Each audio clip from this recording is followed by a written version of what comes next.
అందరికీ నమస్కారం. Welcome to Padma's organic garden. ఈరోజు నర్సరీ నుంచి తెచ్చిన గులాబీ ప్లాంట్ని నేను చెప్పే విధంగా నాటుకున్నారు అంటే కనుక అది ఎండిపోకుండా మంచిగా గుత్తులు గుత్తులు పూలు పూస్తుందనమాట. అందరి ప్రాబ్లము గులాబీ చెట్లను తెచ్చుకునేటప్పుడు నర్సరీ నుంచి తెచ్చుకునేటప్పుడు చాలా హెల్దీగా వాళ్ళ దగ్గర చాలా పూలు పూస్తాయి. కానీ మన దగ్గరకు వచ్చేపాటికి ప్లాంట్ చేసిన ఒక 6 మంత్స్కే అవి చనిపోతూ ఉంటాయి అనమాట. అలా కాకుండా ఉండాలి అంటే కనుక నేను చెప్పిన విధంగా మీరు గులాబీ ప్లాంట్ని నాటుకుంటే కంపల్సరిగా బతుకుతుంది. మంచిగా గుత్తులు గుత్తులు పూలు కూడా పూస్తుంది. ముందుగా మనము సాయిల్ మిక్స్ గురించి తెలుసుకోవాలి. గులాబీ ప్లాంట్కి మంచి సాయిల్, ఏ ప్లాంట్ అయినా సరే మంచిగా పెరగాలంటే సాయిల్ మిక్స్ అనేది చాలా ఇంపార్టెంట్. దీనికి సాయిల్ మిక్స్ ఎలా ఉండాలంటే 60% మట్టి తీసుకోండి, 25% వర్మి కంపోస్ట్ కానీ ఆవు పేడ అయినా తీసుకోవచ్చు. ఇసుక శాతము 10% మస్ట్ అండ్ సుట్గా ఉండేట్టు చూసుకోండి. సాయిల్ అనేది పొడి పొడిగా ఉండాలి, ముద్దగా ఉండకూడదు. కొద్దిగా వేపపిండి అనేది కలిపేసుకోవాలి. ట్రైకోడర్మనా ఉంటే కనుక అది కూడా కొద్దిగా కలిపేసేయండి. ట్రైకోడర్మనా మనం వేయడం వల్ల వేరు కుళ్ళు అంటే మన వేరు వ్యవస్థ అనేది కుళ్ళిపోకుండా ఉంటుందన్నమాట. ఉంటే కనుక అది కూడా కలుపుకొని సాయిల్ని బాగా మిక్స్గా చేసుకోండి. ఇది వర్షం పడింది కాబట్టి సాయిల్ ఇలా ముద్ద ముద్ద ఉంది. దీంట్లో నేను ఆ విధంగానే అన్నీ కలిపేసేసి సాయిల్ని అయితే ఇలా రెడీ చేసి పెట్టేసేసుకున్నాను. ఇది నర్సరీ నుంచి తెచ్చుకున్న ప్లాంట్ అనమాట. నర్సరీ నుంచి తెచ్చుకున్నాక వెంటనే మనము చెట్టు నాటుకోకుండా ఒక 2 డేస్ అయినా మన గార్డెన్ వాతావరణంకి అది అనువుగా ఉండాలన్నమాట. 2 డేస్ తర్వాత మీరు చెట్లను నాటుకుంటే కనుక ఈ వాతావరణానికి అది అనుకూలంగా అవుతుంది. ఇది గార్డెన్ నుంచి తెచ్చిన ప్లాంట్. చాలామంది ఇక్కడ చూడండి, ఇక్కడ నుంచి అంటు కడతారనమాట గులాబీ ప్లాంట్ని. ఇది కనుక ఇక్కడ బ్లాక్ అయిపోయింది. దీనికి మనం ఏం చేయాలి అంటే కొద్దిగా పసుపు, ఈ పసుపు అనేది మన అందరి ఇళ్ళల్లో అవైలబుల్ ఉంటుంది. ఈ ఈ దీనికి ఇట్లా పసుపు అనేది పెట్టేసేయాలి.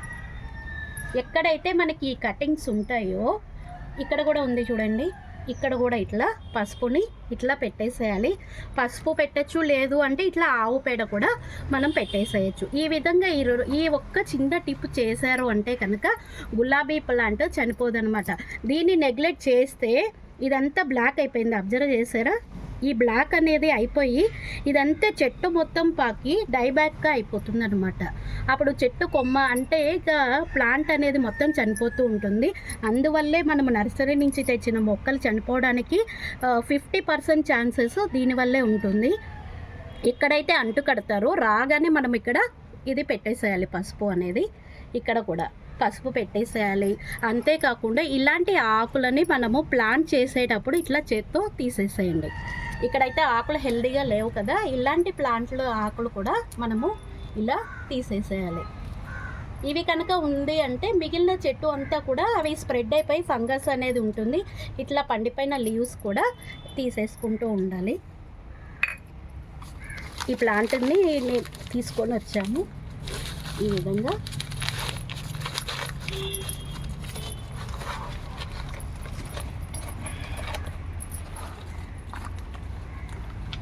పైన ఉండే ఈ పోర్షన్ అనేది ఉంది కదా, ఇది అనేది డిస్టర్బ్ కాకుండా కింద మట్టిని ఒకటి ఇలా తీసేసుకోవాలన్నమాట. ఈ వేర్లు అనేది మనకి కనిపిస్తూ ఉండాలి. చాలామంది తెలియక అట్లనే చెట్టును పెట్టేస్తారు. పైన ఇది మాత్రం డిస్టర్బ్ కానికండి, కింద ఇట్లా తీసేసుకోవాలి.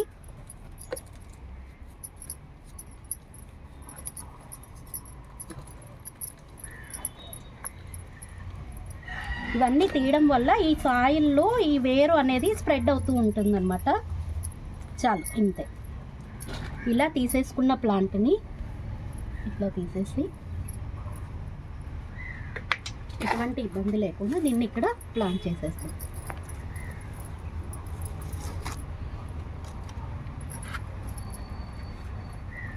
ఇలా కనుక మనము ప్లాంట్ని పెట్టుకున్నాము అంటే గులాబీ మొక్క చనిపోకుండా బతుకుతుందన్నమాట. ప్లాంట్ని పెట్టినాక మనము 2 నెలల వరకు మీరు ఎటువంటి పోషకాలు కానీ ఏమి ఇవ్వాల్సిన అవసరం లేదు. ఎందుకంటే సాయిల్ మిక్స్లోనే రకరకాలైన అన్నీ మనము ఆల్రెడీ కంపోస్టు అన్నీ కలిపి ఇచ్చేసాం కాబట్టి ప్లాంట్ నాటినాక 2 నెలల వరకు మనం ఎటువంటి పోషకాలు అనేది దీనికి ఇవ్వాల్సిన అవసరం ఉండదు.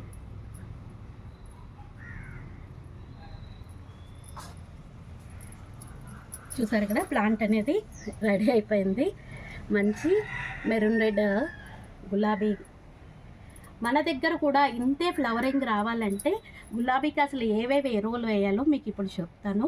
గులాబీకి అన్నిటికన్నా ఇష్టమైనది టీ పౌడర్.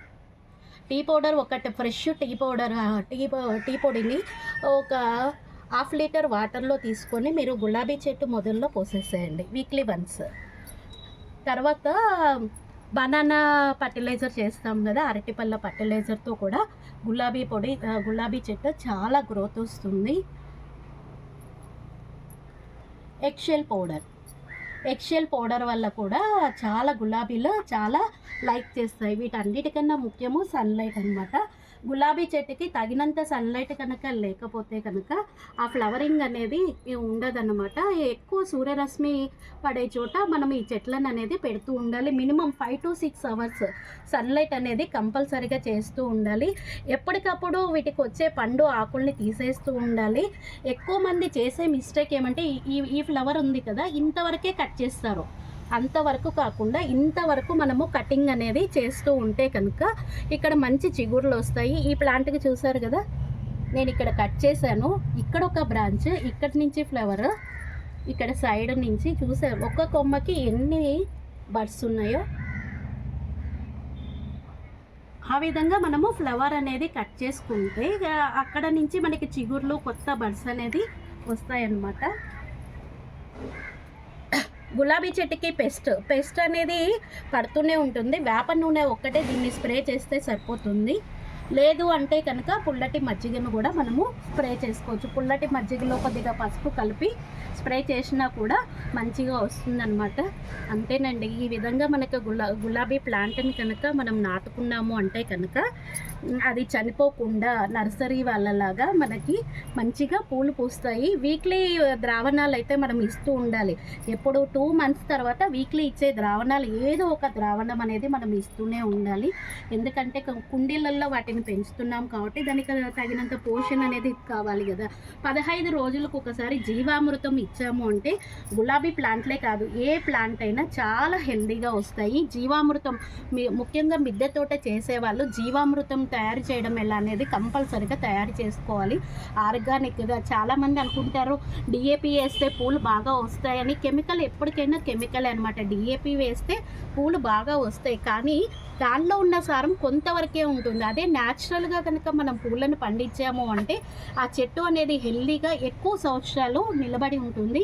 నేను ఇక్కడ ఒక గులాబీ ప్లాంట్ చూపిస్తున్నాను. నాకు 3 years నుంచి ఎన్నో పూలని అది నాకు ప్లాంట్ అయితే వచ్చింది. నాకు ఎప్పుడు ఆ చెట్టు నుంచి డైబ్యాక్ సమస్య అనేది రాలేదన్నమాట.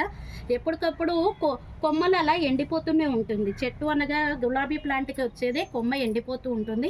మనం ఆ కొమ్మ ఎండిపోయినప్పుడు అబ్జర్వ్ చేసుకొని దానికి కొద్దిగా పసుపు పెట్టాము అంటే కనుక ఎప్పటికీ పర్మనెంట్గా గులాబీ చెట్లు అనేది ఎక్కువ ఇయర్స్ మన దగ్గర హెల్దీగా ఉంటాయి అన్నమాట. ఈ చిన్న చిన్న టిప్స్తో మనం గులాబీ ప్లాంట్ని చక్కగా ఇంట్లోనే టెర్రస్ గార్డెన్కి అందాన్ని ఇచ్చే గులాబీ ప్లాంట్ని ఈజీగా పెంచుకోవచ్చు అనమాట. Thank you.